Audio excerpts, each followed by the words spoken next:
Bueno, creo que nuestros últimos ponentes han puesto la alfombra roja para el siguiente debate, que versará sobre políticas públicas de empleo y acción legislativa.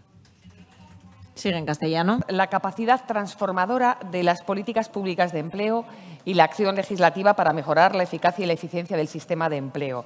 Los esfuerzos para cambiar el marco de juego, de lo que hemos venido hablando durante toda esta mañana. Vamos a analizarlo a continuación en una mesa redonda que nos va a servir un poco para sacar conclusiones de lo que ha sido toda esta mañana. Eta horretarako, jakintasun eta ospe handiko islari.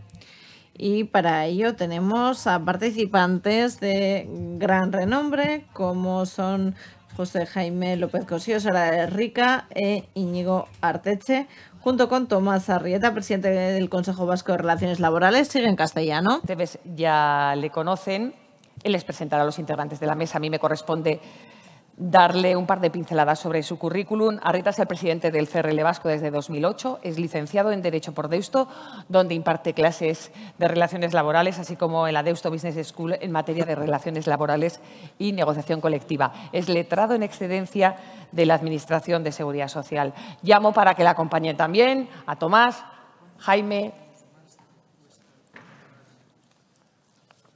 Íñigo, Sara, mesedez, eszenatokira.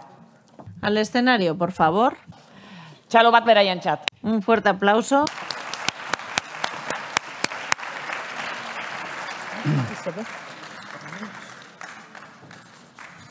Bueno, uno de Guardian ya. Buenos días. Estamos ya con la última mesa redonda. Y una cuestión técnica e imprescindible, la que viene a continuación. Sigue en castellano. Políticas activas más garantistas, en definitiva, que respondan mejor a las necesidades de la ciudadanía y que se alineen mejor con todos estos principios que han ido saliendo a lo largo de la interesante mañana de hoy. Para desarrollar este tema me acompañan tres expertos y expertas. Debo de decir, en primer lugar, que hay una pequeña variación sobre el programa. Estaba prevista la intervención de Luz Rodríguez Fernández, profesora titular de Derecho Laboral. Ella no ha podido asistir por imponderables que a veces surgen y que es inevitable atender.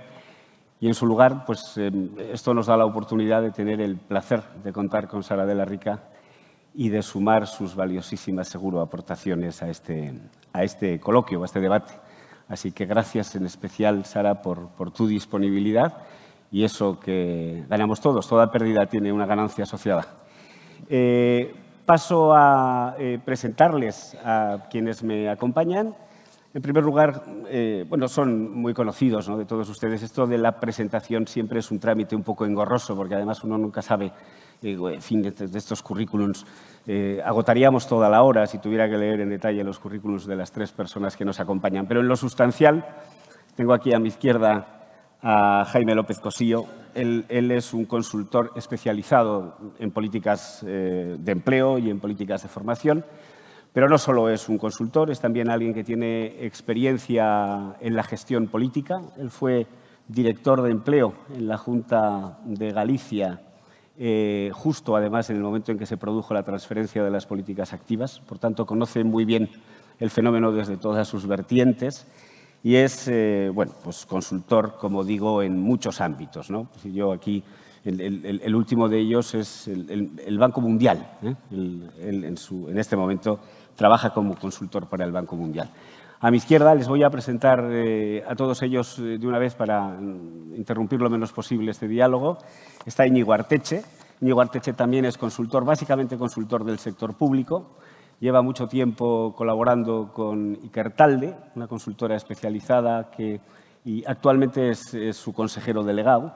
Íñigo ha intervenido en procesos de reflexión y de diseño en el ámbito de las administraciones públicas prácticamente en todos sus escalones, ¿no? Terminaba ahora Alfonso diciendo que tenemos una arquitectura institucional un tanto complicada, un tanto compleja. Íñigo la conoce bien porque además ha sido pues protagonista directo en muchas de estas iniciativas, ¿no? También ha trabajado en Latinoamérica, en fin, y todo lo que quieran añadir, ¿no? Y en último lugar, allí a mi izquierda está Sara de la Rica, que es actualmente la directora de ISEAC, absolutamente conocida por todos y todas nosotros, catedrática de Economía de la Universidad del País Vasco y, en fin, investigadora asociada en centros nacionales, internacionales. Tenía aquí que incluso, me suena, la Unión Europea, parece que uno tiene, bueno, pues ella participó en el proyecto de la Comisión Europea sobre la activación de las personas desempleadas y, por tanto, su experiencia es mucha y acreditada. Bueno, cumplido ya este engorroso trámite de las presentaciones, entramos en harina, ¿no? Yo había pensado que podíamos hacer girar la conversación en torno a 3 o 4 cuestiones, lo que nos dé tiempo, porque aparecerá Eva Domaica en algún momento y entonces está por ahí, ¿no? Está el reloj. Ya sabe, aquí, efectivamente. Bueno, estamos controlados aquí en el cronómetro, ¿no? Y habrá que cortar hasta donde lleguemos, ¿no? Pero bueno, antes de, digamos, entrar en estas reflexiones algo más específicas, yo sí quisiera daros la oportunidad, con el ruego asociado de que os atengáis al tiempo de que disponemos, de que, bueno, 4 o 5 minutos hagáis una primera exposición de un tema que es un tema candente, ¿no? Políticas activas y acción legislativa. Cómo nuestras leyes, dentro de nuestras competencias, nuestro propio margen, pueden mejorar las políticas activas. Ahí es nada el reto, ¿eh? Pero todos confiamos en que nos vais a ayudar a poner ese toro, no sé, en suerte. Adelante, Jaime. Gracias. Muy bien, Tomás, pues muchas gracias. Antes de nada, volver a dar las gracias una vez más al Gobierno vasco por la invitación. Yo estuve también en el Congreso del año pasado en Vitoria y antes del verano en Bilbao, o sea que me estoy haciendo habitual y además es un placer el serlo, ¿no? A ver, después de las intervenciones de Gerardo Gutiérrez, el director general del SEPE, y del viceconsejero de Alfonso Gurpegui, la verdad es que hablar de política activa y acción legislativa pues me podría reconducir a la ponencia anterior. Eso es la acción legislativa en el ámbito de las políticas activas, ¿no? Y además son 2 buenos ejemplos. Yo creo que las 2 leyes, que además son complementarias en cierto aspecto, pues creo que responden perfectamente a esta idea. Una llega hasta donde llega, la otra profundiza algo más en algunos aspectos, en el aspecto territorial, en el aspecto del derecho subjetivo. Bueno, no quiero ir mucho por ahí, porque ya está suficientemente explicado. Solamente quiero hacer dos reflexiones de inicio. La primera es entender esto como un proceso. Yo participé, por razón del cargo en aquel momento, era director general en Galicia, en el grupo de trabajo que redactó la Ley 56/2003, la ley de 16 de diciembre del 2003. Alguien podría pensar, oye, te la están derogando. Dice, encantado, encantado, de inicio.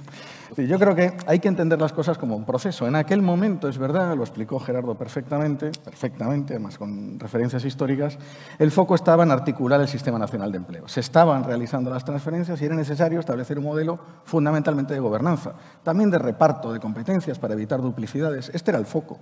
Y se hizo razonablemente bien para lo que se podía hacer en aquel momento y después se complementó con herramientas, el SISPE quizá un caso más claro, y después con instrumentos, conferencia sectorial, posteriormente las estrategias, los planes anuales. Por lo tanto, respondía a ese contexto. Claro, hoy ya no tendría sentido quedarse ahí. Hoy estamos en otro contexto. Primero, porque tenemos capacidades distintas y segundo, porque también hay una demanda de que eso se convierta en servicios, además en servicios operables y exigibles. Y yo creo que las 2 leyes que hemos visto hoy responden a esa idea. Por lo tanto, desde ese punto de vista, podríamos hacer lo mismo en el ámbito de la formación. Pero por ser constructivo, yo ahora tengo la ventaja de ver un poco los toros desde la barrera, por decirlo de alguna manera, es la ventaja de la consultoría. Yo voy a intentar ser también un poquito crítico, ¿no? En el sentido de decir, pero como es un proceso no hemos terminado. Y repasando un poco algunas referencias internacionales para el Congreso, he releído las 2 últimas leyes francesas. La ley del 2016, la que se conoce como la ley El Khomri, por el nombre de la ministra en aquel momento, que se titula Ley de Trabajo, Negociación Colectiva y Trayectorias Profesionales. No voy a entrar ahora en el contenido, que luego enmendó en parte ya el Gobierno Macron en 2017. Claro, si vemos esas leyes, nos da alguna pista, y no es que yo sea pro-francés, es simplemente por tomar una referencia internacional, vemos un poco lo que nos falta, ¿no?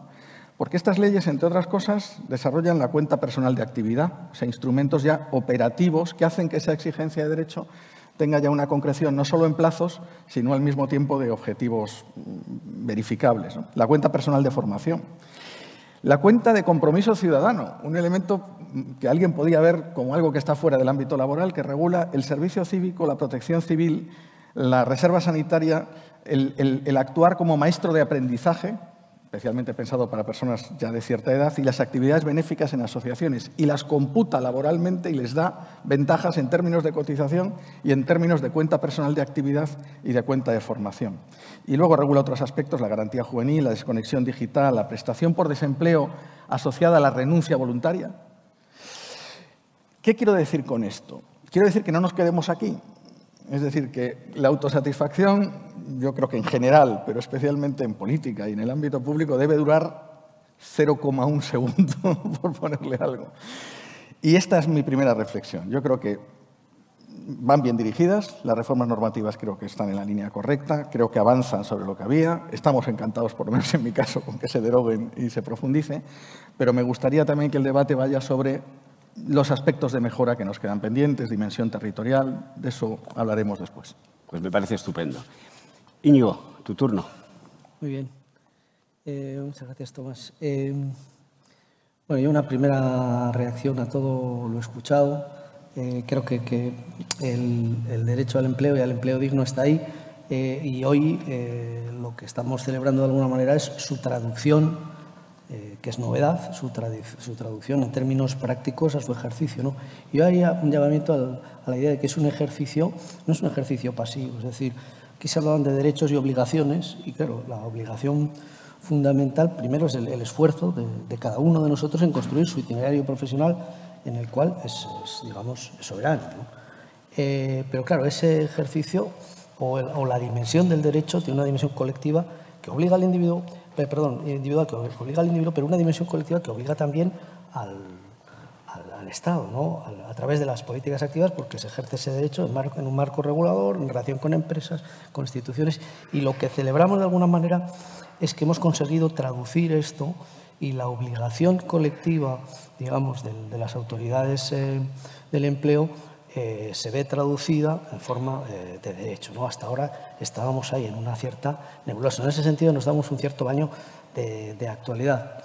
Pero esto no sucede, esta traducción no sucede porque sí, ¿no? Yo creo que responde a una demanda evidente en la que quizá yo pondría el foco en lo que es la empleabilidad fluida, ¿no? En el marco de transformación profunda que se nos ha dibujado esta mañana, creo que los empleos, todos vivimos una situación en la que concebimos el itinerario profesional ya como espacios de ocupación seguidos o trufados con espacios de desempleo o espacios de inactividad que vamos a tener que utilizar para reorientaciones profesionales, reciclajes, oxigenaciones vitales, es decir, que las competencias en este momento son dinámicas, la empleabilidad es líquida y en ese sentido pues hay una altísima presión para que el ejercicio del derecho al empleo sea asistido, sea acompañado por una serie de servicios de apoyo que no los hemos sentido quizá con la misma intensidad porque todos los derechos, como decíais, pues se leen de una manera en función del contexto temporal en el que estamos, ¿no? En este sentido, yo creo que los dos esfuerzos legislativos, tanto el proyecto de ley estatal como el anteproyecto del País Vasco, en este sentido, yo diría que cumplen con dos funciones, ¿no? Una es que están trasladando o interpretando la actualización de ese derecho y su ejercicio práctico, y por otra parte, ambas están hablando de crear condiciones para que pueda ser cumplido, ¿no? Yo en ese sentido diría que hay leyes que surgen para consolidar situaciones de hecho y hay otras leyes que son más hijas de su tiempo y digamos, viven el momento de cambio e intentan anticipar elementos. No de forma exhaustiva, como dice, siempre hay que hacer, pero yo creo que aquí sí estamos en un momento, o sea, con dos ejercicios legislativos que se están anticipando o están, digamos, son coetáneos con los retos que tenemos, ¿no? En la medida que identifican este derecho, pero crean condiciones objetivas que permitan materializarlo. Y esto ya nos lleva a la idea de nuevas políticas activas, es decir, hoy ha quedado claro que políticas activas e innovación son dos palabras que se están fusionando. Hablamos ya de centros de orientación e innovación, de una red de centro estatal, todo esto, hablamos de renovación de políticas activas y hablamos de servicios públicos de empleo, ¿no? En este sentido, ya por terminar, yo diría que para mí la buena noticia es que además de que estamos poniendo o dándole practicidad a ese derecho de manera y creando condiciones objetivas para su cumplimiento, lo estamos haciendo en el marco de un ecosistema. Es decir, no hablamos solamente de una proclama, hablamos en todo caso, como digo, de una transformación de políticas, hablamos de una transformación profunda de los propios servicios públicos de empleo, en ambos casos, en el caso del País Vasco a través de Lanbide-Hobetzen, y hablamos de un cierto ecosistema y una lectura del empleo transversal, es decir, consciente de sus limitaciones como políticas de empleo, como decía el viceconsejero hace un momento, y consciente de que configura un ecosistema con la ley del sistema de garantía de ingresos, con las políticas pasivas y con el conjunto de políticas económicas, digamos, sectoriales que en el fondo son las que son responsables de crear empleo, ¿no? Muy bien, muchas gracias. Sara. Bueno, pues buenos días. Como ya habéis oído, yo vengo del banquillo, con lo cual yo la parte legislativa no soy una experta y afortunadamente tengo aquí a dos expertos. Intentaré que mis aportaciones vayan más a la parte de políticas activas como tales, porque sí que es cierto que este es un ámbito en el que me siento más cómoda. Y permitirme que en mi primera reflexión un poco contextualice la situación de las políticas activas de empleo en España y en Euskadi. Desde el punto de vista académico, realmente se vienen estudiando y evaluando las políticas activas de empleo desde inicios del siglo XXI. A veces tenemos suerte de ir por detrás, porque de alguna manera pues, vas siguiendo y vas pudiendo aprender de experiencias que nos anteceden, ¿no? Ya en los primeros años del siglo XXI, nuestros países europeos vecinos están implementando muchísimas políticas activas de empleo.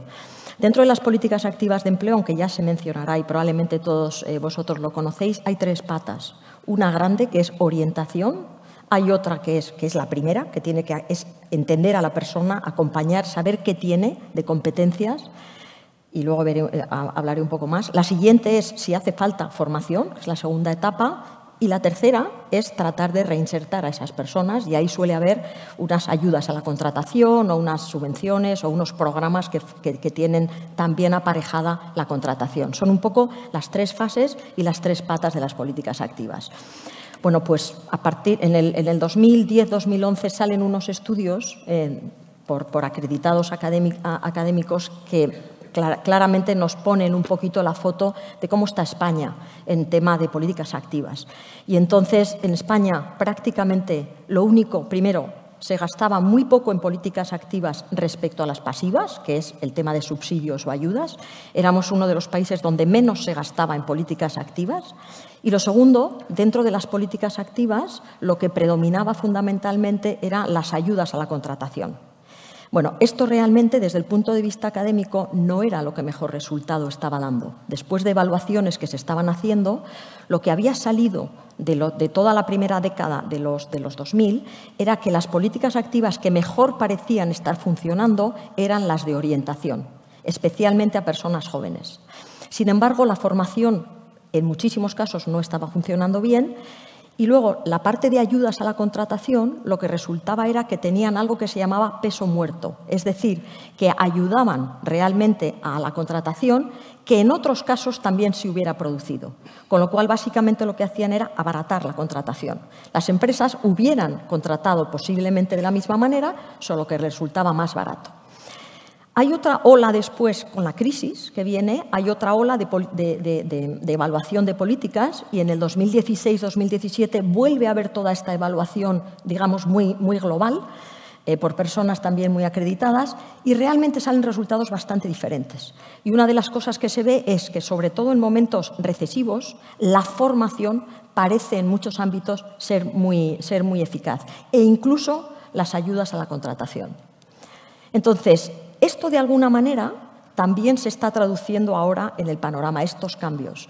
Hemos pasado en Euskadi y en España de hacer mucha política activa basada en ayudas a la contratación a hacer políticas activas con un peso muy importante en una orientación y posteriormente en una formación.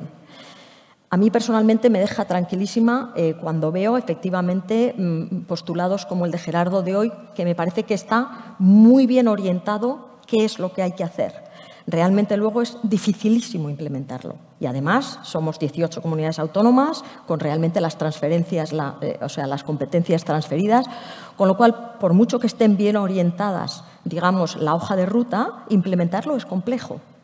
Pero no por ello lo podemos dejar. Entonces, ahora mismo, ya un poco para terminar esta primera, digamos, intervención, diría que en Euskadi ahora mismo se está empezando a poner mucho peso en una orientación más eficaz. Esa orientación tiene que pasar, como muy bien ha comentado Gerardo, por una orientación profesionalizada con personas con muchísimo nivel, tanto de las competencias que tienen las personas como de las necesidades que tienen las empresas, y fortalecer muchísimo esa formación eficaz de cara a la recolocación. Ese es el camino donde creo que se está. Eso no quita que haya políticas o que haya programas de ayudas a la contratación que no funcionen. No, algunas están funcionando. Y, de hecho, acabamos de evaluar nosotros un programa, Lehen Aukera, que ha funcionado muy bien. Por tanto, mi último mensaje ahora en esta primera intervención es: hay que evaluar todas esas intervenciones porque hay que innovar con ellas y puede ser que estén muy bien ideadas, pero por múltiples razones no funcionen. Y no pasa nada. Simplemente habrá que modificarlas y aquellas que funcionen mejor, reforzarlas. Muy bien, muchas gracias. Pues la verdad es que habéis abierto un amplísimo elenco de temas que no sé muy bien cómo reconducir. Confesada esta incertidumbre inicial, ¿no? Hombre, yo, al hilo de lo que decís y dado que estamos en una mesa que pretende poner el foco sobre la acción legislativa, digamos, ¿no? Yo no tengo ninguna duda, y supongo que nadie tiene ninguna duda, de que hay leyes, bueno, evidentemente las hay, ¿no? Leyes que ordenan sistemas, que establecen principios, que crean estructuras de gestión y que esas leyes tienen siempre un efecto reflejo en los destinatarios, en la ciudadanía, ¿no? Cuanto mejor concebido esté un modelo, cuanto mejor funcione, más coordinado, sea más coherente, esté más alineado con otras políticas, pues todos los ciudadanos y ciudadanas estaremos mejor atendidos, ¿no? No hay duda de eso, ¿no? Y yo creo que, por tanto, decir esas leyes no tienen valor, yo creo que no es, es un juicio poco reflexionado, ¿no? Es una impresión inicial, pero yo creo que no es cierta.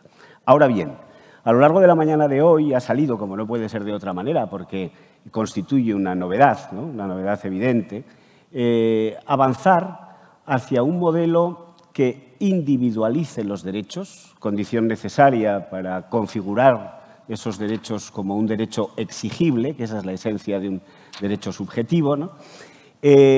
Por tanto, que individualice los derechos, que identifique el contenido de ese derecho desde el punto de vista de las personas, a qué tengo derecho, a una cosa que está claramente establecida en la ley, frente a quién tengo ese derecho. Esta mañana nos decían los profesores de una manera muy clara, ¿no? Es necesario, el derecho lleva correlativa a una obligación, por tanto, es necesario saber ante quién puedo yo reclamar ese derecho y cuáles son las garantías y, por tanto, bueno, pues, qué puedo hacer si ese derecho se me niega o no se cumple satisfactoriamente, ¿no? Gerardo decía, hablamos de servicios garantizados. En el fondo es algo muy similar al derecho subjetivo. En última instancia es crear una posición jurídica que es exigible desde el punto de vista del ciudadano, ¿no? Bueno, en el anteproyecto de ley vasca, en mi reflexión, eso está construido sobre todo, precisamente y enlazando con lo que tú decías, Sara, con los derechos más individualizables, que además coincide que parece que son las iniciativas más fértiles en este, ¿no? La orientación el diagnóstico personalizado, individualizado es lo mismo, el plan individual integrado, pero personalizado, la formación. Bueno, ese es un poco el dónde estamos, ¿no? ¿Cómo lo veis? Quiero decir, ¿creéis que eso representa realmente un avance sustancial? Jaime nos decía, miro para atrás y estoy encantado de que las cosas estén ahora donde están, pero miro para adelante y veo mucho por construir. Vamos en la buena dirección, ya lo has anticipado. Sí. No sé, os propongo la reflexión a los tres. Yo creo que manteniendo la idea de proceso, hay elementos contextuales, Íñigo ha comentado alguno, esta idea de la empleabilidad líquida. Claro, el contexto también te obliga a actuar de una determinada manera, ¿no? Si las personas no necesitasen cambiar de trabajo con tanta regularidad, pues a lo mejor estos servicios no serían necesarios, ¿no? El concepto de transiciones laborales se incorpora hace 15, 20 años y es una exigencia. El propio análisis que comentaba Sara, análisis evaluativo de las políticas activas, te va indicando qué funciona mejor y qué funciona peor. Sería absurdo no tenerlo en cuenta, ¿no? O sea, hay elementos que estamos obligados a observar y a actuar en consecuencia. Pero en el plano jurídico, y puesto que estamos hablando de dos proyectos de ley, yo plantearía los siguientes. Lo primero, la ley estatal creo que plantea 10 servicios garantizados. Yo creo que en la práctica hay que distinguir dos grupos de servicios, ¿no? Porque servicios, si los leemos, propiamente dichos, hay los que ha dicho Sara. Esos son los servicios. Y es así en el marco europeo, en la REFEURES, en las recomendaciones de la OIT, son estos fundamentalmente. Les podemos cambiar el nombre, pero estamos hablando de orientación, con todo lo que conlleva, estamos hablando de formación, habrá que acotar para no meterse en el terreno educativo. Estamos hablando del proceso de acompañamiento a la inserción por cuenta ajena, del que se deriva un proceso también de acompañamiento especializado al emprendimiento, que eso tiene sentido, se está configurando como un servicio en general, de hecho la ley estatal lo prevé. Y luego hay que darle mucho peso, el director general del SEPE, Gerardo, lo dijo, a las empresas, la parte de servicios a las empresas que tienen sus propias condicionantes, ¿no? Estos son los servicios.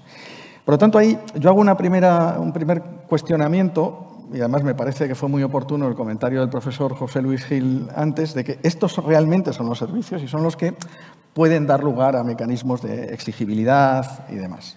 Los otros no lo son tanto, los otros realmente no son servicios. Le llamamos servicios garantizados, pero son más bien herramientas, instrumentos. Por lo tanto, yo haría esta primera diferencia. Segunda, técnica. Básicamente técnica. No porque no esté de acuerdo con nosotros, sino porque creo que este es el foco, ¿no? Y además es el que presta el servicio público de empleo y el que reconoce el ciudadano como tal. El ciudadano o la empresa, entiéndase bien. Segundo, claro, esa concreción, más allá del aspecto nominalista de si son servicios garantizados o derechos subjetivos, que esto nos interesa a los que nos dedicamos a esto, pero seguramente al usuario final no tanto, ¿en qué se concreta, ¿no? ¿Cómo hacemos que eso se concrete? Pues fundamentalmente en dos cosas. Primero, en los plazos. Comentaba el viceconsejero. ¿Es arriesgado? Sí, pero es un logro si se cumplen. Por lo tanto, esa es una materialización. Va muy en la línea del pilar social europeo. El pilar social europeo fija plazos. Bueno, pues si la ley reconoce plazos, estamos avanzando. En ese sentido, es un avance que tiene sentido además que esté en el nivel autonómico, porque desde el ámbito estatal, al ser diferentes, esto casi está más en el ámbito de la ejecución. El que fija los plazos es el que ejecuta. Es muy difícil que el SEPE los determine, porque probablemente le puedan servir a Euskadi, pero a lo mejor no le sirven a Andalucía, ¿no? O sea que tiene sentido el nivel autonómico para determinar los plazos. Y luego yo añadiría, y vuelvo a la ley francesa, estos elementos que hacen que el ciudadano se haga dueño de esos servicios. No tiene que ser necesariamente con esta figura de las cuentas personales, ¿no? Pero bueno, es una manera. Es decir, tengo una cuenta personal, la cuenta personal de formación, que es la que está cuantificada en horas, son 120 horas. Bueno, ya sé en qué consiste ese derecho concretamente. Y por lo tanto, mi nivel de exigibilidad va a estar vinculado al plazo y en este caso a la duración. En orientación es un poco más complicado, pero se pueden generar evidencias, ¿no? Puntos de cierre del proceso, tengo derecho a un diagnóstico, tengo derecho a... Esto ya lo apunta. Entonces, yo creo que tenemos que ir construyendo un discurso en esta materia que es nueva para todos, ¿no? En cierto modo, esta manera de regularlo es nueva a partir de estos instrumentos. Primero, acotar debidamente los servicios, cuáles son, en qué consisten exactamente. Segundo, en la medida de lo posible, determinar plazos y condiciones cualitativas de prestación de esos servicios para que el ciudadano sepa cuál es la expectativa, como ya lo tienen en el caso de sanidad o en el caso de servicios sociales, ya sabemos a qué tengo derecho y a qué no. Y, por último, establecer mecanismos en los que el ciudadano, tangibles, en los que el ciudadano vea y la empresa vea que eso se va materializando de una manera además acumulativa. El caso francés, que le llama cuentas, cuenta de actividad, cuenta de formación, cuenta de compromiso ciudadano, me parece un referente útil. Un contador de los servicios que uno va recibiendo, ¿no? Sí, Íñigo, no sé, si el planteamiento te vale como marco para la reflexión. Sí, me parece bien. Yo comparto totalmente la idea de que esto es un proceso. Bueno, de hecho, estamos hablando de proyecto de ley que esperamos que se apruebe y de anteproyecto aún. Es decir, que esto nos da la idea de que ya estamos en el punto que estamos, o sea, que queda por delante un itinerario para aprobar y desarrollar esta legislación y luego en su desarrollo queda un aprendizaje importante tanto institucional como del propio ciudadano. Es decir, que estamos entonces en ese sentido, yo creo, en un momento interesante porque, como digo, creo que estamos ante un salto significativo. Yo creo que las políticas activas de empleo recogen estos servicios. Yo creo que desde el usuario, a pesar de que, digamos, ha habido giros, yo creo que están muy condicionados por su aplicación. Es decir, creo que el desempeño de los servicios de empleo al ejecutar estas políticas condiciona mucho su efectividad. Es decir, no estamos hablando solo de que la idea efectivamente puede ser buena, como decía Sara, bueno, se evalúa, se ve que no funciona, pero a veces la idea es buena, pero si el desempeño no es el correcto, pues se convierte en una mala idea, ¿no? Quizá lo que hemos aprendido entre las personas que nos escuchan, algunos dirán, no, o sea que primero hablaban de incentivos a la contratación, luego apostaron por la formación, ahora nos hablan de orientación. Esto debe ser un sistema muy científico de prueba-error, ¿no? Pero no, yo creo que Gerardo Gutiérrez nos señalaba, ¿no? El problema básico, es decir, tenemos orientadores, si queremos hacer orientaciones, que tenemos orientadores. Yo creo que está claro que los servicios clave, de alguna manera, en el proceso de acompañamiento están en torno a la orientación y están en torno a la cercanía con la empresa, ¿no? Y el primero porque de alguna manera es llave de un itinerario de acompañamiento, de fortalecimiento, de capacitación y de refuerzo de esa empleabilidad líquida. El segundo, el de la cercanía a la empresa, porque aunque el foco de las políticas activas de empleo se pone en la persona para dar satisfacción a una necesidad competitiva de la empresa, ¿no? Y luego hacer matching entre ellas. Yo creo que eso lo tenemos claro, pero creo que la clave de que todo esto, más allá de la proclama, resulte exitoso, es trasladarlo a la aplicación concreta, al desempeño de las personas funcionarias que van a poder, o de las entidades colaboradoras que van a tener que desempeñarlo, y esto nos lleva a la reforma de los servicios públicos de empleo como gran cuestión, creo yo. Sí, yo no tengo ni duda de eso. Antes de darte la palabra, Sara, es que al hilo de la reflexión, alguien ha intervenido antes y ha dicho una cosa que a mí me parece enormemente razonable y que a veces desde la perspectiva jurídica despreciamos, ¿no? Que es, bueno, a mí me aparece un usuario que dice, yo tengo derecho a que usted me oriente, e incluso tengo derecho a que me haga un plan personalizado, que me diagnostique, pero no estoy de acuerdo ni con la orientación, ni con el diagnóstico que usted ha hecho, ni con el plan que me propone, ¿no? Bueno, sin embargo, formalmente la obligación está cumplida. Luego es evidente, me parece, y que incorporar esa perspectiva me parece muy oportuno, que no se trata solo de que haya derechos que no sean derechos formales, sino sustantivos, en tanto que pueden ser exigidos, pero que tengan un contenido eficaz, ¿no? Y un poco desde esa perspectiva. Y también por terminar antes de cuando se ha sacado el tema de las obligaciones, ¿no? Las obligaciones. Los profesores nos explicaban bien el derecho y la obligación en el ámbito de las relaciones privadas están unidos. Son derechos y obligaciones recíprocas, o lo que es derecho para mí es obligación para el otro y lo que es obligación para el otro es derecho para mí, ¿no? Y aquí, en el anteproyecto de ley, pues se aplica esa lógica hasta donde yo entiendo que es, oiga, si usted no cumple con sus obligaciones, no puede exigirme a mí que cumpla con las mías, ¿no? Por tanto, su derecho ya deja de ser un derecho exigible. Cosas que deberíamos tener claras, que ayudan, pero que evidentemente no hacen más que situar el problema, porque el problema de fondo es la efectividad de las políticas. Así que te devuelvo la pelota, Sara, ¿no? Y un poco, a mí me gustaría que ahondaras en esa reflexión, porque otra de las reflexiones que yo tenía es, hombre, políticas activas es un concepto multidimensional o, ¿no? Bueno, complejo, amplio, ¿no? ¿Dónde tenemos que incidir? Ya nos lo has dicho, y avalado además por consideraciones, digamos, técnicas, científicas, pero ¿y el eje de la formación, de la orientación? No sé. Sí, un poco contestando a tu pregunta, y yo creo que también voy a ahondar un poco sobre lo que se ha dicho, ¿no? Yo creo que esta estructura de un itinerario en el cual se empieza por un diagnóstico para la persona que viene certero. Y ese diagnóstico certero es muy, muy complicado y muy retante. Yo creo que en ese sentido la inteligencia artificial, como ha comentado Gerardo, nos va a ayudar. Porque los orientadores no tienen una varita mágica. Las personas que van a orientar a quien viene como demandante de empleo, ve su currículum, habla con la persona de cuáles son las fortalezas, las preferencias, dónde se encuentra mejor, pero también tiene que intentar casar eso con el mercado. Entonces, ni es fácil detectar bien qué es lo que esa persona realmente puede hacer mejor, ni es fácil entender dónde. Y, por tanto, ahí es donde hace falta esa nueva inteligencia artificial que nos puede ayudar, no resolver, pero sí ayudar a quienes orientan a ver por dónde va el mercado. En ese sentido, cuando hablamos de derecho y compromiso, yo creo que cuando una persona va hacia un servicio público de empleo, realmente lo que quiere es que alguien le ayude a ver cómo ir al mercado laboral. Y en ese sentido, la persona que orienta, yo entiendo que le debe de plantear como un menú, porque no hay solo una salida. De hecho, hay muchas posibilidades en las cuales te dicen, mira, tú puedes tener una salida rápida, pero quizá con estas condiciones laborales X. Y eso te puede exigir una formación relativamente pequeña, corta. Pero también te puedo ofrecer algo que pueda tener un recorrido más largo y, por tanto, que exija una formación más larga, pero que esto realmente te va a llevar a este otro tipo de empleo.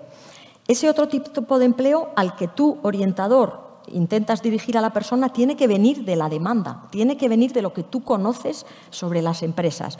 Por eso ese compromiso, de alguna manera, tiene que ser algo que a mí me ha parecido muy adecuado, como lo ha comentado Alfonso, es un acuerdo. Realmente la persona que va allí quiere entrar en el mercado laboral y, finalmente, tras valorar una serie de menús, habrá un acuerdo en el cual tú acuerdas un determinado itinerario, pues dependiendo de mi situación personal, profesional, mis preferencias, mis competencias y de lo que me ha dicho la persona orientadora que otorga el mercado. Para mí en esto hay dos elementos fundamentales para que yo muchas veces, y no es porque no entiendo nada de leyes y no es que no me fíe de ellas, pero tengo siempre la tentación de decir una cosa es lo que sale el papelito y otra cosa es cómo se implementa. Para que esta ley, este anteproyecto de ley realmente sea eficaz, hacen falta para mí dos elementos fundamentales. Uno, que el ciudadano se lo crea. Es decir, que el ciudadano se crea que tiene ese derecho y que realmente puede ir a los servicios públicos de empleo y van a actuar de esta determinada manera. Llevamos demasiados años en los cuales el Servicio Público de Empleo ha sido un registrador de personas paradas y mirando un poco qué tipo de subsidios te correspondían. La transformación de eso hacia lo que esta ley de empleo pretende ser es enorme. Por tanto, lo primero, que los ciudadanos se crean que cuando yo voy a un servicio público de empleo va a ser y yo tengo ese derecho. Primer punto. Y el segundo, que las empresas entiendan el servicio público de empleo como ese ente en el cual yo voy a comentar mis necesidades y me van a ayudar a encontrar las personas para cubrirlas. Y también las empresas tienen que creer en el servicio público de empleo. Y ahí otra vez tenemos un reto enorme. O sea que para mí, para que esta ley funcione, además de aprobarla, que tiene que salir aprobada, además, estas dos, patas tienen que confluir. Si no, no funcionará. Muy bien. Está abierto el debate y podéis intervenir cuando queráis, ¿no? Yo simplemente cuando decías lo de las leyes, ¿no? Me he acordado de algo que decía el profesor Escobar. O sea, esa inquietud del jurista que dice, no, una cosa es lo que dice el papel y otra cosa es la realidad, una cosa es la teoría y otra cosa es la praxis, ¿no? El gran reto es que papel y realidad vayan confluyendo, ¿no? Ese es el gran reto, si pudiéramos resumir alguno, ¿no? No sé si queréis añadir algo o... Sí, yo creo que hay tomando un poco lo que acaba de decir Sara, nosotros hemos pasado, y voy ahora a hacer una reflexión de tipo más cultural, pero que en el ámbito de los recursos humanos, de la gestión de personas, está muy implantada. Alguien resumiría lo que ha pasado en estos últimos años. Hemos pasado de una cultura de control a una cultura de confianza. Sobre esto podemos discutir lo que queráis, pero creo que esta es la base de las relaciones laborales, resumiendo lo que ha pasado en estos últimos años. Ya digo, alguien puede decir, pues mi jefe no es así. Bueno, no estoy en la casuística. Pero empieza a ser una excepción. Estoy en la consideración general. Bueno, si eso es así, en los servicios públicos de empleo también ha sucedido esto. Es decir, ha pasado de una gestión básicamente de control, especialmente centrado en el seguimiento, en aspectos presenciales, en la presencialidad, en el control, especialmente el perceptor de la prestación, incluso, bueno, a una pretensión de ofrecer valor añadido, ¿no?, en este proceso. Este es el cambio que conduce a un modelo de servicios. Esto es lo que lleva a un modelo de servicios. Claro, el modelo de servicios, al final, ¿en qué se basa, no? Pues, se basa, naturalmente, en que hay una necesidad y alguien la resuelve en todo o en parte. Vamos a ser realistas, en todo o en parte, no siempre al 100%. En la relación con la administración pública ya tenemos referentes, Gerardo los citaba, tenemos el referente del servicio de salud, el referente de los servicios sociales, en cierto modo. ¿En qué se basa la relación? ¿Eso quiere decir que siempre voy a estar de acuerdo con lo que me dice mi médico? Pues no, a veces incluso uno va a mirar a Internet, pero hay una relación de confianza porque se presupone, primero, que tiene la cualificación para hacer lo que hace, punto central, es decir, se le reconoce y hemos cuidado muchísimo en el ámbito sanitario, es una profesión regulada, no solo una escala, es que tiene muchos más elementos, tiene alrededor un sistema de diagnóstico muy potente para que tome la decisión, tiene protocolos muy rigurosos y por eso, precisamente por eso, nos tomamos lo que nos dice, por decirlo así, a pesar de que nos jugamos la vida en ello. Esa es la base de un sistema de servicios, la cualificación de la persona que lo presta, el saber que está actuando de manera rigurosa con los mecanismos y finalmente, hombre, evidentemente una relación de confianza. Para poder hacer esto en los servicios públicos de empleo estoy de acuerdo. Claro, primero está el elemento central de la cualificación y luego las herramientas. No nos da tiempo a hablar de herramientas, ¿no? Porque ponernos a hablar ahora de si la inteligencia artificial, la herramienta que citó Gerardo, que supongo que te referías a Senda, ¿no? Bueno, de esto ya hablaremos otro día porque no tenemos tiempo, pero esta es la clave. Pero lo fundamental para verificar si eso que se está haciendo está bien o no es la evaluación. Es decir, al final siempre va a haber hitos de control, o sea, siempre vamos a tener que verificar periódicamente, es imprescindible, que eso funcione adecuadamente. Y hay que acostumbrarse a que la dinámica de gestión y la dinámica de trazabilidad tenga un elemento evaluativo al que nos sometemos todos, el que lo presta, el que lo recibe. ¿Esto ha funcionado o no ha funcionado? Bueno, pues la próxima vez lo haré de otra manera. Incluso en sanidad es así, ¿no? Incluso es así. Y una última reflexión antes de pasar la palabra. El empleo es una cuestión tan compleja, bueno, lo habéis comentado, que no se puede ver como un compartimento aislado. De hecho, en la ley vasca hay muchas referencias al ámbito de la protección, al ámbito de los servicios sociales, a los problemas incluso previos al empleo. Ese es el enfoque correcto, es decir, un cierto enfoque holístico en el problema, por dejarlo ahí. Porque si no, al final vamos a generar expectativas que van a acabar frustradas por falta de cualificación, por problemas que tiene la persona de otra naturaleza. Por tanto, una cierta, no es escepticismo, un cierto realismo en el grado de eficacia y eficiencia de los servicios. Muy bien. Íñigo. Sí, yo incidir efectivamente en que creo que la confianza es un nuevo paradigma, incluso en el desarrollo laboral, todos lo hemos vivido en la pandemia. Todos confiamos en que seguíamos cumpliendo con nuestras obligaciones, aunque nadie nos veía porque estábamos en nuestros domicilios, ¿no? Y digo, por bajarlo al terreno llano en el ámbito del trabajo. Es una vivencia que todos los que nos ha tocado trabajar a distancia lo hemos vivido y el compromiso es crear valor, el valor que te encargan.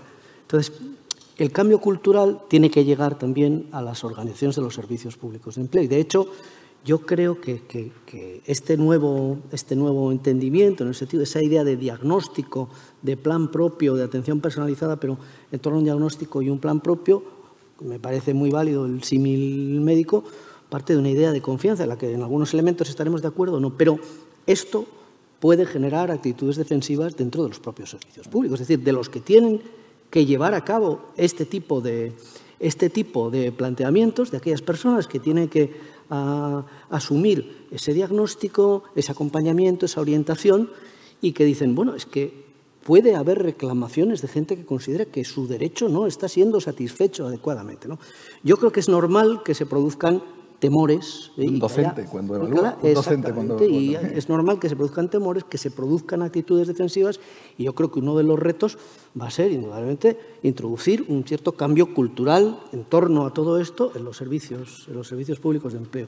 Yo vuelvo a insistir, entonces la proclama legal es una cosa y la materialización de ello en torno a los servicios públicos de empleo pues va a ser otra. Sí, siempre hay temas generales, ¿no? Todos somos un poco reacios a la evaluación. Esa es otra de las reflexiones que tenemos por delante, pues, respecto a muchos aspectos. Uno de ellos es la cultura funcionarial, el contraste de lo que haces con los resultados, etcétera, ¿no? Bueno, dos cosas. La primera, me parece muy bien la cultura de la confianza, me gusta mucho y creo que el paradigma tiene que ser ese, ¿no? Hombre, lo que un poco me quedaba cuando te oía es que la confianza no es algo que llega del cielo, no es un regalo de la naturaleza que se encuentra en fin.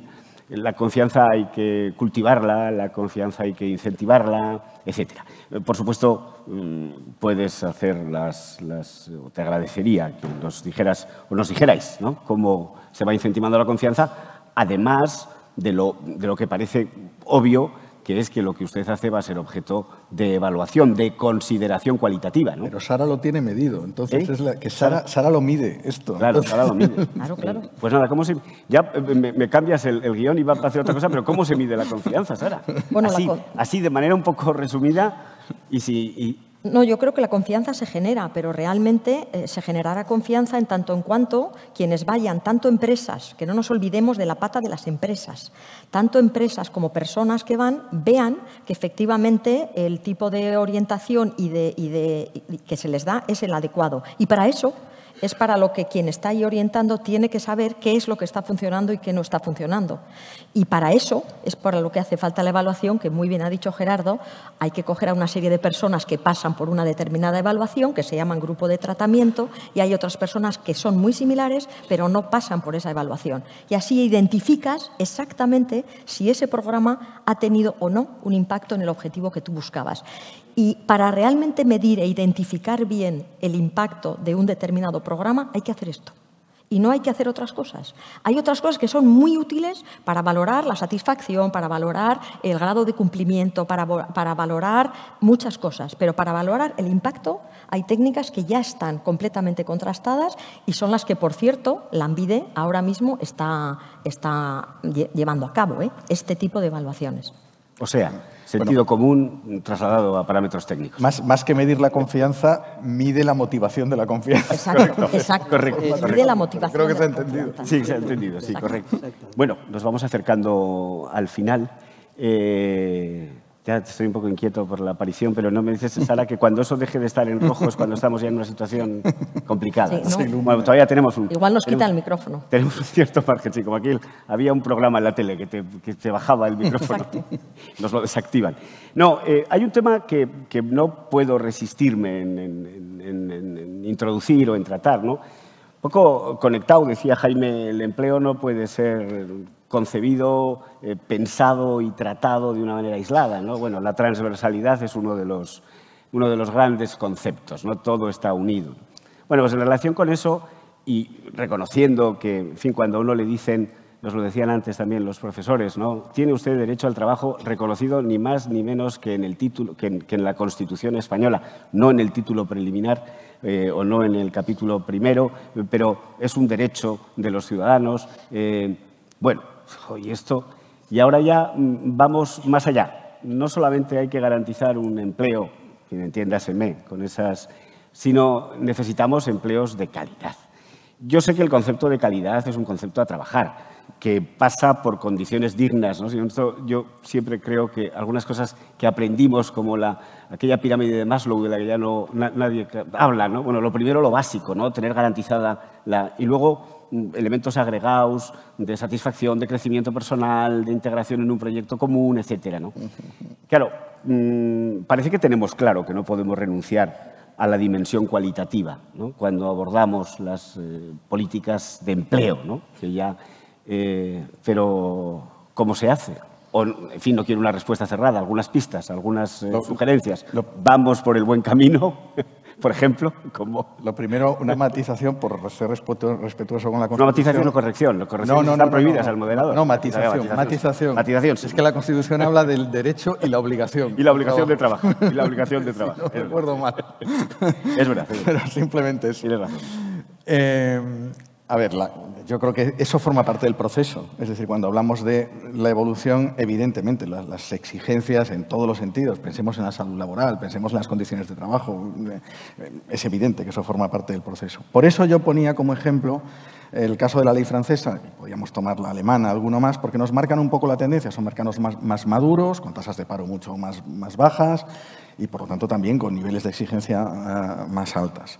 Por lo tanto, yo creo que eso es claro y forma parte, digamos, del acuerdo social en donde se tienen que fijar los elementos centrales de la calidad en el trabajo, que evidentemente no es solo el salario, ¿no? Son las condiciones de trabajo en general. Pero también me interesa el aspecto cualitativo, y vuelvo a la prestación del servicio para no irnos del todo, porque tampoco es el único operador el servicio público de empleo.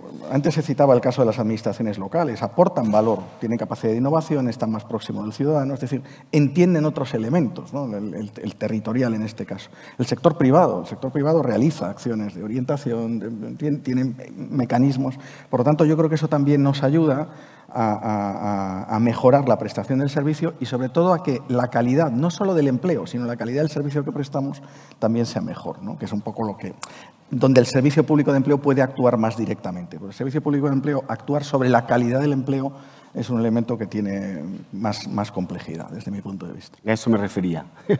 Sí. Yo seré muy breve. Yo creo que una salida o una solución por ahí pasa porque efectivamente se hagan muy robustas la colaboración público-privada. Y, por tanto, cuando el servicio público de empleo interacciona con las empresas, detecta las necesidades, claramente ahí debemos de estar en el proceso para que después las contrataciones sean contrataciones de calidad. Y ese es el camino que yo creo que tenemos que seguir. No vale después cualquier contratación, debe de valer una contratación de calidad. Y para eso también es para lo que hace falta que para el servicio público de empleo la empresa sea verdadero cliente, en el cual tú le haces un servicio, pero después, lógicamente, realmente exiges que efectivamente por ahí vaya calidad. Incluirle en el círculo de confianza. Exacto. Porque es esencial. Exacto. Sí. Íñigo. Bien visto. Sí, yo creo que tenemos que ser conscientes de que las políticas activas son unas políticas modestas, decimos, no generan empleo y tampoco, digamos, pueden, digamos, crear calidad en el empleo de una manera directa, ¿no? Pero yo sí creo que hay un marco, es decir, al definir políticas en el anteproyecto de ley, en el caso del País Vasco, pues se define cuáles son las políticas de empleo, que son toda una serie, digamos, de iniciativas, medidas, no solo desde el Departamento de Empleo, sino públicas, que digamos, que en orden a hacer efectivo ese derecho al empleo digno. O sea, que de alguna manera el concepto está en la propia política. No, yo creo que en el ejercicio de estos servicios, yo creo que la apuesta por el empleo en este momento o va a ser de empleo digno o no va a ser. Digo, en el mundo este que se nos dibujaba en la ponencia marco inicial, ¿no? Entonces, me da la impresión que todos estos servicios sí cumplen una labor, tanto en relación a las personas como en relación a la empresa. El ejercicio de todos estos servicios en clave de empleo digno va generando una labor que lo orienta, no sé, en parte hace pedagogía y en parte va orientándolo hacia a la generación de empleo digno. Pero más allá de eso, más allá de la labor pedagógica, es verdad que la parte dura de lo que sería la calidad en el empleo estamos acostumbrados a asociarla a las relaciones laborales, a los ámbitos de regulación colectiva Y en estos ámbitos, tradicionalmente, digamos, las variables claves que se han manejado están vinculadas bien a los niveles retributivos, bien a la cantidad de trabajo desarrollada, a las horas de trabajo. Y, sin embargo, se va imponiendo una mirada en la que la calidad del empleo presenta otras muchas dimensiones, si quieres, más blandas y más complejas de incorporar a ese marco regulador. Pero creo que el ejercicio que viene también a futuro y en proceso, como decíamos, es de alguna manera tender puentes en este sentido entre las propias políticas de empleo y las que tienen que ver con trabajo como tal, para poder ser recogidas, ¿no? Ahí, bueno, por citar algo, en el anteproyecto de ley, en su marco de gobernanza, está la mesa de diálogo social, que de alguna manera es un puente entre ambos mundos y que puede tener una labor en ese sentido para ir, digamos, enriqueciendo ese concepto de calidad en el empleo, ¿no? Y eso tiene, si me permites un segundo, ¿Cómo no? Tiene una consecuencia en el plano normativo, por volver al principio. Nosotros, fijaos que este año, digo, en el conjunto del Estado, se están abordando 4 procesos legislativos que tienen que ver con esto. La reforma laboral, la Ley 32, a principio de año, que regula algunos aspectos, la Ley Orgánica de Formación Profesional, la Ley de Empleo y una futura ley de formación en el trabajo, de formación para el empleo, al margen de la legislación autonómica. Claro, en Francia está en un solo cuerpo normativo, es decir, vincula el ámbito de relaciones laborales con las trayectorias profesionales. Lo has dicho al principio. Claro, eso a mí me parece ya un proceso de mayor integración donde estos elementos que comenta Íñigo se pueden ver y tratar conjuntamente de manera ordenada, integrada, cohesionada, ¿no? Muy bien. Yo creo que hemos concluido nuestro tiempo, pero no lo sé. No ha sonado sí, el hemos timbre. concluido nuestro tiempo. Simplemente una cosa, ¿no? Además de agradecer muchísimo a mis acompañantes y respecto a, decía Íñigo, el empleo será digno o no será, ¿no? Y a mí me ha venido a la cabeza que estamos en un mundo en el que hay una tendencia a la polarización, a la dualización de la que hablaba Miquel Andabaso antes, que es peligrosísima, que es un disolvente enorme de la cohesión y que eso sí que es una amenaza no ya latente, sino manifiesta respecto de los estándares de igualdad y de cohesión, ¿no? Que no se nos olvide, porque va a haber mucho empleo en uno de los polos que va a necesitar mucha protección y mucha atención. Por mi parte... Tenemos ahora turno para las preguntas, para cualquiera de ellos. Y ahí hay una mano levantada y ahí hay otra mano levantada. Que bien, ya al final de la mañana siempre se anima la gente. Y Gerardo también. Y también, perfecto. Ahora nos vienen las preguntas difíciles de la gente de la vida. A ver, aquí, Gerardo, ¿por qué estabas más cerca? Muy rápidamente, Jaime, aprovechar, porque a mí se me ha pasado y creo que es importante, y tú lo conoces bien porque has participado, hablar del cálculo del coste unitario de los servicios garantizados. Es que es muy importante ponerle precio a los derechos subjetivos o a los servicios garantizados para saber de qué estamos hablando, sabiendo que es de necios mezclar valor con precio. Es mucho más el valor que el precio, pero solamente que hagas una mención a eso, que creo que es importante. No quería, pero ya no quería porque este es un tema espinoso, pero es verdad que al final esto no es gratis, es evidente. Y entonces, hace ya algún tiempo, bueno, yo creo que estas son cosas que derivan en cierto modo de la crisis anterior, ¿no? De aquella obligación de establecer un cálculo de coste de los servicios, que hubo además una metodología impulsada por el Ministerio de Hacienda en su momento. Y aquí, es verdad, en el despliegue de la cartera de servicios, el SEPE está haciendo un estudio, bueno, el SEPE con el conjunto de los servicios públicos de empleo, porque se trata de obtener una media razonable, porque hay diferencias apreciables de costes de servicios, no tanto por la parte del coste del personal, sino a veces incluso por el capítulo 2, ¿no? Por el coste de la ubicación. No es lo mismo, no sé, el centro de Madrid o de Barcelona que una oficina en un pueblo de Andalucía. Obviamente. Entonces, esto es un referente muy importante y además va a permitir prever las necesidades. Eso tiene también un efecto, no solamente el efecto de que sepamos cuánto cuesta, sino qué vamos a necesitar para cumplir con la ley, porque en la medida en que son servicios garantizados, derecho subjetivo a más, lógicamente eso implica una cierta capacidad de cubrir, de dotarse de los medios necesarios, que ya hemos visto que en el caso de sanidad y en el caso de servicios sociales, con la ley de dependencia, ya fue un punto crítico del desarrollo legislativo, ¿no? Bueno, el SEPE está trabajando en esto. De hecho, hay prevista una reunión inminente con las comunidades autónomas para presentarle la primera valoración. Es un proyecto que impulsa la Comisión Europea, que tiene también sus plazos, como tú decías antes, está dentro del marco de colaboración de la Dirección General de Reformas de la Comisión.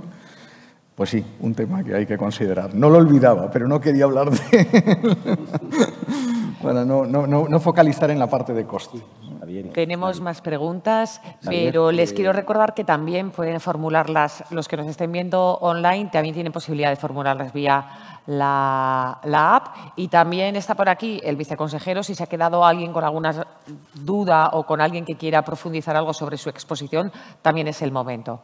Sí, bueno, a mí me estáis alegrando mucho los oídos en general cuando habláis de la profesionalización de la orientación, cuando estamos hablando de que hay que ir a las empresas, es decir, hay que hacer prospección, hay que tener profesionales de la prospección, y me estáis alegrando mucho los oídos, pero echo en falta a alguien ahí, y es la función pública.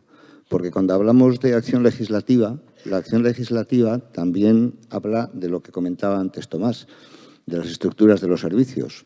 En sanidad nadie cuestiona que tiene que haber médicos y médicas. En educación nadie cuestiona que tiene que haber maestros y maestras. Pero aquí, en los servicios de empleo, lo de la profesionalización de la orientación, bueno, pues, ¿qué queréis que os diga? Pero a mí me da la risa. Y desde luego ya no hablo ya de la prospección, que es una cosa que ya es casi para iniciados. Es decir, aquí todo el mundo sabe de empleo, pero a la hora de la verdad, los servicios de empleo, o por lo menos algunos de los servicios de empleo, estamos dejados en la mano de Dios en cuanto a los profesionales. Gracias. Y lo quería dejar constancia de que no veo a función pública por ahí. ¿Quién le contesta? Si hay alguien que quiera contestar, aunque era más que nada su opinión. Función pública, pero no ha venido. No. Función pública. ¿Dónde está función pública? Aquí, Alfonso Gurpegui. No está función pública, no soy función pública. No es función pública. Pero sí de decir que estoy de acuerdo. Lanbide este año se ha incrementado su plantilla en cerca de 60 y tantas personas, me puedo equivocar, 79 personas, me corrige la directora general, y en presupuestos del año que viene hay otros 72. Total, más de 140 personas. Quiero decir que en una plantilla de 900 y pico. Quiero decir que es un incremento importante. No obstante, como tú bien sabes, efectivamente, esta ley puede ser un papel mojado si no tiene los recursos necesarios. Y también en Lanbide estamos realizando un estudio precisamente del dimensionamiento que requiere la aplicación de la ley. Ojo, he de decir el dimensionamiento del sistema de empleo, porque ahí también hay que incorporar a todos los agentes que trabajan también en el ámbito del empleo, fundamentalmente desde la administración local, en las agencias de desarrollo, bearguinchas, etcétera, que, como bien sabes también, en la ley se incorpora y es también servicio público de empleo.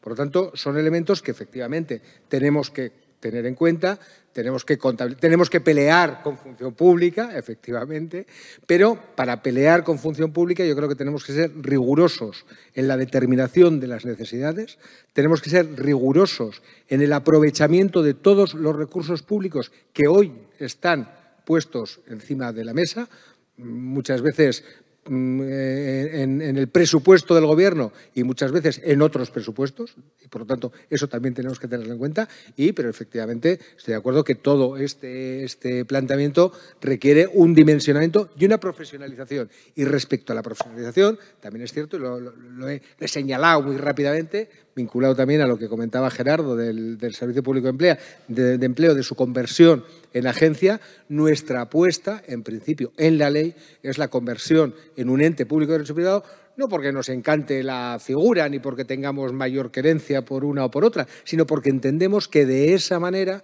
es más factible trabajar o cuidar la profesionalización de los profesionales, valga la redundancia, que están en el Servicio Público de Empleo, que hoy, en función pública, muchas veces tenemos dificultades hasta para determinar, ¿no?, las escalas famosas y tal, porque en la Administración General no existen. oiga, pues vale, pues no existirán, pero en el servicio público de empleo hace falta. Entonces, efectivamente, yo creo que el ámbito normativo marca un marco, marca un punto de partida, pero también lo decíais, ¿no? Este es un proceso, ¿no? Me acuerdo en el proceso participativo, de diagnóstico participativo que hicimos el año pasado, hablabais de comernos la tarta a trozos, ¿no? Así lo decíamos. Y efectivamente, ¿no? Yo creo que, bueno, pues hay que con seriedad, con rigurosidad, con evaluación, y generando confianza y demostrando que servimos para lo que realmente estamos creados, pues ir avanzando, ir poniendo las bases para ello. Había levantado también la mano Javier. Las dos últimas preguntas, si os parece, bien, porque estamos ya muy fuera de tiempo. Buenas tardes. Yo vengo de Extremadura, estoy en el Servicio Extremeño Público de Empleo. Decir, por un lado, que completamente de acuerdo con Jesús Mari, si quiere, pues nosotros podemos, en ejemplo, nosotros sí hemos hecho una especialidad específica para empleo, con lo cual evitamos esa huida de la que habló Gerardo en su momento, de todo esto. Pero hay una cuestión en relación también con la evaluación de la eficacia de las políticas activas de empleo, que a mí me preocupa. Hemos hablado mucho de los símiles médicos y, efectivamente, para mí un orientador es una persona que te diagnostica la enfermedad de falta de empleabilidad. Pero ¿qué ocurre? Que te diagnostica y te receta. Y muchas veces el problema lo tenemos que cuando van a la farmacia por la receta no hay el medicamento. Y entonces el enfermo pues no se cura. Y esa es la realidad que nos encontramos especialmente en relación con la formación. Es decir, la formación no está en el momento que se le necesita, por lo menos en mi comunidad autónoma ocurre así, y yo creo que eso es bastante generalizado, ni es la necesaria en cada momento, porque incluso la formación para el empleo sigue siendo, es menos rígida que seguramente que la reglada, pero sigue siendo bastante rígida para adaptarse a los cambios y a las necesidades de las personas. Entonces entiendo yo que, claro, que ahí sí se puede distorsionar. ¿Es eficaz la orientación laboral con determinados parámetros, con gente profesionalizada, con gente bien formada, si luego a la hora de que esas recetas que ellos prescriben no se pueden llevar a la práctica? Entiendo yo que eso también es un problema que quizás no en la ley, pero a lo mejor en reglamentos, etcétera, tenemos que ir avanzando sobre ello. Gracias. ¿Alguien quiere, o estabais todos haciendo así? O sea, por asentimiento, yo creo que... Sara. No, yo solamente apuntar que yo por eso incidía mucho en que el tipo de formación y el tipo de receta que se le dé a la persona provenga de las necesidades del mercado, que se mire mucho. Entiendo que posiblemente no se puede para cada caso tener el perfil exacto, pero desde luego si conseguimos que las empresas acudan permanentemente a los servicios públicos de empleo para detectar sus necesidades, es donde tenemos muchísimo más probabilidades de éxito de que efectivamente exista la receta y que cuando vayas luego acabes en un empleo. Por eso todo el tiempo mi insistencia en estar en perpetuo contacto con las necesidades del mercado. Y la última pregunta. Una cosa, si me permites, sí, perdón, solamente. Jaime. Si ves, comparas diferentes servicios públicos, vamos a poner a nivel europeo, cómo resuelven este problema, que es un problema en sí mismo, verás que un poco la tendencia es que el servicio público normalmente, para evitar que vaya a la farmacia, por seguir tu ejemplo, y no le den lo que le he prescrito, se queda con algunos medicamentos que le prescribe y le da directamente. ¿Me sigues el razonamiento? Y concretamente son los que tienen que ver con la parte, digamos, de competencias que están como más pegadas a la empleabilidad. Las habilidades, por ejemplo, las competencias transversales. Esto se realiza dentro del propio proceso de orientación, por simplificarlo mucho. No es exactamente así, pero por simplificarlo mucho. Mientras que cuando ya implica competencias técnico-profesionales, la obtención de una titulación, evidentemente le tiene que derivar y depende pues, de quien dependa, ¿no? Lo digo un poco por ordenar también los procesos.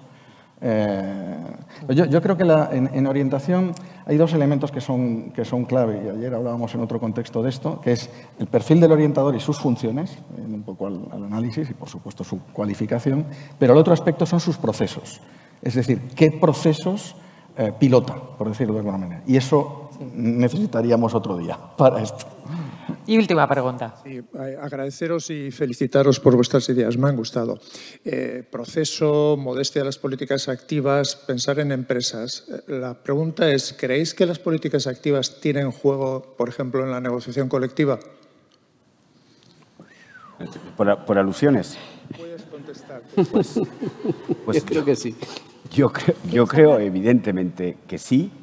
Si una de las dimensiones, digamos, estratégicas de las políticas de empleo es la formación, una formación alineada con las necesidades reales de las empresas, yo creo que la negociación colectiva tiene mucho que decir ahí. Lo que pasa es que hay retos complejos, difíciles. También los negociadores necesitamos, no podemos llamar a la puerta de función pública, pero necesitamos cualificación, necesitamos herramientas, necesitamos formación, pero evidentemente sí. Y segundo, si nos creemos de verdad que la calidad del empleo, que el empleo digno forma parte de la esencia de la política de empleo y es la otra cara del proceso de adquisición, mantenimiento de un empleo, pues la negociación colectiva es un instrumento básico para la dignificación del empleo. Por tanto, mi contestación es sí, sin duda. Tengo algo más de incertidumbre en el cómo y también en el cuándo, pero sí, sin duda. Javier, me pasa un poco como con el coste de los servicios. No quería meterme en esto, pero os empeñáis. Cuando yo citaba la ley francesa, en parte lo hacía por eso, porque ahí tenéis un ejemplo, y perdonad que insista, pero es un ejemplo reciente y bien trabajado, en el que lo que hace la parte normativa es marca unos mínimos, de hecho en la cuenta formación marca unos mínimos, y deja, pero somete a la negociación colectiva, el desarrollo de esos mínimos. O sea, lo hace expresamente el cuerpo legal. Es decir, nosotros marcamos 120, a partir de aquí usted verá. Y lo hace para varias cosas. Lo hace para formación, que quizás es lo más evidente, pero lo hace también, por ejemplo, para el volumen de trabajadores en aprendizaje en un sector. O sea que lo hace para ya aspectos más cualitativos. Bueno, no vamos a entrar en el texto de la ley. Es decir, la propia regulación aboca a que la negociación colectiva lo haga, marca unos mínimos y además crea el mecanismo, porque la ley, te recuerdo que es de trabajo, negociación colectiva y trayectorias profesionales. En el segundo capítulo dice cómo. Dice quiénes son los actores principales para hacer esto, que es una estructura parecida a nuestras comisiones paritarias. O sea, no es necesariamente la negociación colectiva al uso del convenio colectivo, sino un ámbito específico a nivel sectorial para esta función. Yo creo que ahí conviene mirar un poco... En materia de formación, la materia de 32 hablaba de la creación de estructuras por negociación colectiva sectorial de estatal. Es decir, hay camino. O sea, la respuesta es obviamente sí. Obviamente. Nos animamos todos. Tiene que ser muy breve porque si no vamos a tener que servir catering aquí a los invitados para al público. Sí. Porque además Paco, para cerrar un poco, me ha pedido la palabra, o sea que... Bueno, yo simplemente... constato que estoy completamente de acuerdo. El micrófono te lo tienes que acercar un poco porque si no, no se te escucha. A ver... Bájate un poco ahí. No, constato que estoy completamente de acuerdo. Antes ya, de alguna manera, apuntábamos que hay todo un marco en torno a la calidad del empleo que puede enriquecer en esa línea la negociación colectiva.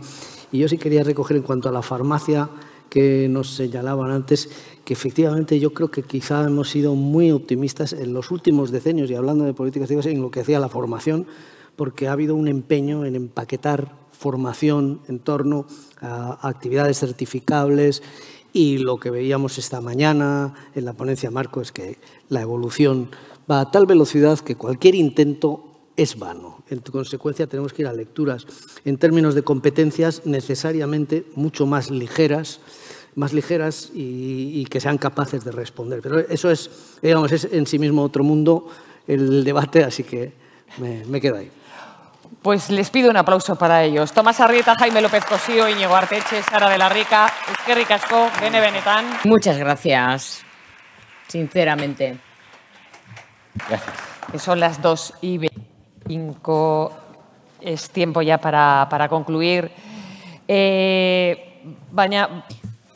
Pero para finalizar la sesión de hoy voy a intentar resumir lo que hemos escuchado hoy aquí, pero lo voy a hacer de manera breve. Nada, como el empleo es un instrumento de cohesión social, el papel de las instituciones, que como decía Idoia Mendia, no pueden ser meros gestores de los tiempos, tienen que atreverse. Mikel Andabaso ha repasado los retos que tenemos por delante, el demográfico, el digital, el verde, y ha pedido a las instituciones una buena política industrial basada en la innovación y apostar por la formación para nuevas necesidades, por la formación profesional. Guillermo Escobar y José Luis Gil y Gil nos han aterrizado el derecho subjetivo a las políticas activas de empleo como un derecho para las personas desempleadas y ocupadas a una serie de servicios y planes. El viceconsejero Gurpegui nos ha dicho que estamos ante un derecho inexistente, bueno, lo han dicho desde el Gobierno vasco, sin la colaboración del beneficiario. Ha hablado de acuerdo entre las dos partes y que en la futura ley de empleo también, si el usuario, el beneficiario no colabora, el Gobierno se librará de su obligación. Hemos visto también que el Ejecutivo español contempla algo parecido al derecho subjetivo a las políticas activas de empleo, su proyecto de ley de empleo. Ellos lo han denominado servicio garantizado, nos lo ha contado Gerardo Gutiérrez Ardoy. Y en la última mesa que acabamos de despedir, pues han hablado de muchas cosas, se ha bajado mucho al terreno, sobre todo en la última parte. Yo creo que se ha dicho, en definitiva, que estamos ante un impulso de la acción legislativa y de las políticas activas, ya no solo de las pasivas. Nuevas políticas activas, muy ligadas a la innovación, con unos nuevos servicios públicos de empleo que ya no sean meros registradores de personas en desempleo, reforzados para orientar, formar y acompañar en la inserción personalizada a la carta, que creo que ha quedado muy claro. Ha quedado muy claro que hay que trazar un rumbo, que hay que orientar esas políticas públicas, aunque luego, como decía Sara de la Rica, la ejecución sea compleja. Biarco. Para mañana dejamos temas más interesantes también. Por ejemplo, la gestión de la edad y también un sistema avanzado para ofrecer información en la gestión del empleo. También hablaremos sobre las dificultades que tienen ciertos colectivos y también las características del empleo futuro.